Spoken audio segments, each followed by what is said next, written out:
Seandainya dia bayar dengan puasa sepanjang tahun, maka dosa itu tidak akan bisa dihapus.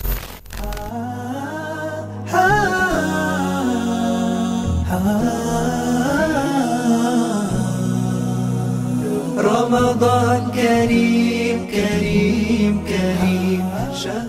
Bismillahirrahmanirrahim. Assalamualaikum warahmatullahi wabarakatuh.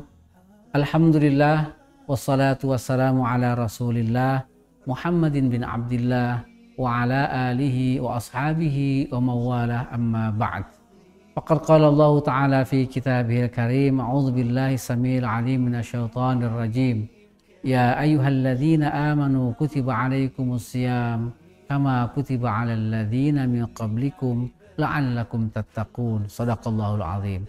Sahabat TV-mu yang Allah muliakan, alhamdulillah kita dapat bersua kembali melanjutkan tadarus kita, mendalami segala sesuatu yang terkait dengan ibadah saum Ramadan, supaya ibadah saum Ramadan yang hari ini kita jalankan dan akan kita jalankan beberapa hari berikut semakin berkualitas, sebab ibadah kita lakukan dengan ilmunya, bukan sekedar mengikuti kata orang.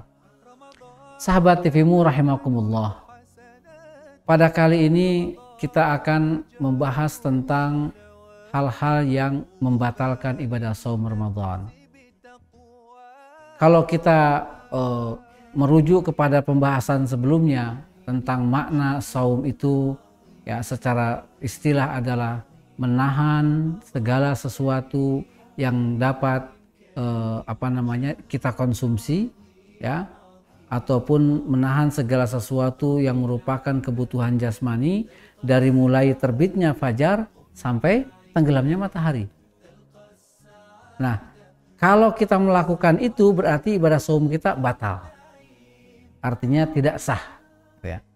Nah, dari batalnya ibadah saum tadi secara fisik, secara fikih, juga kita tahu ada pembatal saum yang bersifat ruhani, ya, menggosip orang lain, menceritakan keburukan orang lain, ya, baik misalnya kita lakukan melalui media-media sosial atau secara langsung. Ini juga salah satu perbuatan-perbuatan yang mengikis, ya, yang mengikis kualitas ibadah saum Ramadan. Secara fikih, kalau kita, ya, melaksanakan ibadah saum Ramadan, memang ada beberapa hal yang menjadikan saum itu menjadi batal seperti yang sudah disinggung tadi. Nah, ketika kita tidak saum Ramadan karena ada pembatal-pembatal itu, maka kita bisa membagi dua jenis, ya. Dua jenis hal atau kondisi orang yang batal saum Ramadan. Yang pertama adalah orang yang saum Ramadannya itu batal, kemudian dia wajib mengqadha saum Ramadan. Artinya mengqadha itu membayar saum Ramadan yang hari itu dia tidak berpuasa atau batal. Misalnya kita sedang ibadah saum, tiba-tiba di jam 2 siang batal, maka ibadah saum kita hari itu tidak sah, tidak dihitung, dan nanti setelah kita selesai Ramadan, kita harus mengganti ibadah saum tersebut yang disebut dengan qadha. Ya. Ada pembatal saum yang mengharuskan kepada orang yang batal itu, selain dia mengqadha, dia juga wajib membayar kifarat. Wajib membayar kifarat, denda. Lalu seperti apa saja orang-orang yang wajib membayar qadha atau mengganti ibadah saumnya dengan qadha saja? Ada beberapa kondisi yang mengharuskan seseorang mengqadha ibadah saum karena dia meninggalkan ibadah saum pada bulan Ramadan. Yang pertama adalah jika kita sakit, ya. Jika kita sakit, yang kemudian sakit itu kalau kita melanjutkan ibadah saum berbahaya terhadap kesehatan kita, maka kita boleh membatalkan ibadah saum Ramadan atau bahkan tidak saum Ramadan. Kemudian yang kedua adalah orang yang sedang bepergian, ya. Jadi orang yang sedang bepergian, karena orang yang bepergian itu umumnya menghadapi kesulitan, menghadapi beban, terutama kalau kita lihat misalnya zaman Rasulullah, orang bepergian menggunakan unta, menggunakan kuda, kemudian berjalan di tengah padang pasir yang sangat panas. Kalau kita melakukannya sambil ibadah saum Ramadan, betapa berat.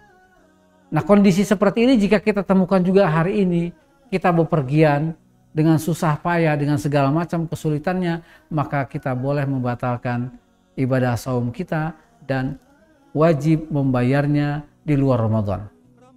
Ya. Membayar dalam artian mengqadha, mengulangi ibadah saum Ramadan. Ya. Kemudian juga wanita yang sedang menyusui. Ya.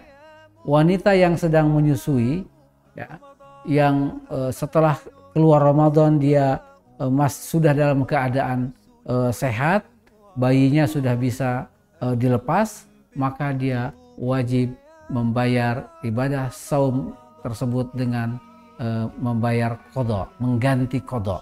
Ya. Nah, ada pula orang yang harus membayarnya dengan kafarat. Ya. Jadi dia harus juga berpuasa, ya, tapi kemudian harus juga membayar kafarat. Siapa itu? Mereka yang batal puasa disebabkan karena hubungan suami istri di siang hari Ramadan. Jadi kalau ada pasangan suami istri, ya, melakukan hubungan suami istri di siang hari Ramadan, maka ibadah saumnya batal. Dia harus mengqadha ibadah saumnya di hari-hari di luar Ramadan, dan dia juga harus membayar kafarat. Nah, selain yang dua ini, ada juga orang yang batal saum Ramadan, tapi dia tidak wajib qadha, tidak wajib mengulangi saumnya, tetapi dia bisa membayarnya dengan namanya fidyah, ya, membayar fidyah sebagai tebusan dari ibadah saum, ya, yang dia tinggalkan. Yang seperti apa? Apakah orang yang bepergian kemudian dia tidak beribadah saum, ketika pulang nanti boleh membayar ibadah saumnya padahal dia sudah ada di kampungnya dan tidak ada keberatan? Itu tidak boleh. Itu harus tetap diqadha. Fidyah ini diperbolehkan pertama jika ada orang yang batal saum karena sakit dan sudah tidak ada harapan lagi untuk hidup lebih lama setelah Ramadan, ya. Kemudian yang kedua adalah wanita hamil yang kondisi kesehatannya menurun, ya.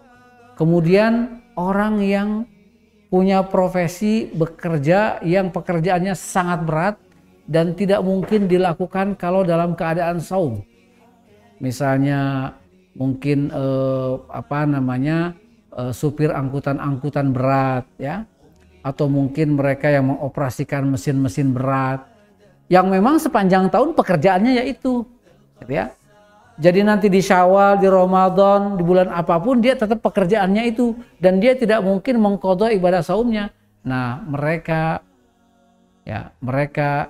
bisa mengganti ibadah saumnya dengan namanya fidyah, ya, tebusan yang dibayarkan oleh orang tersebut, ya, kepada fakir miskin, ya.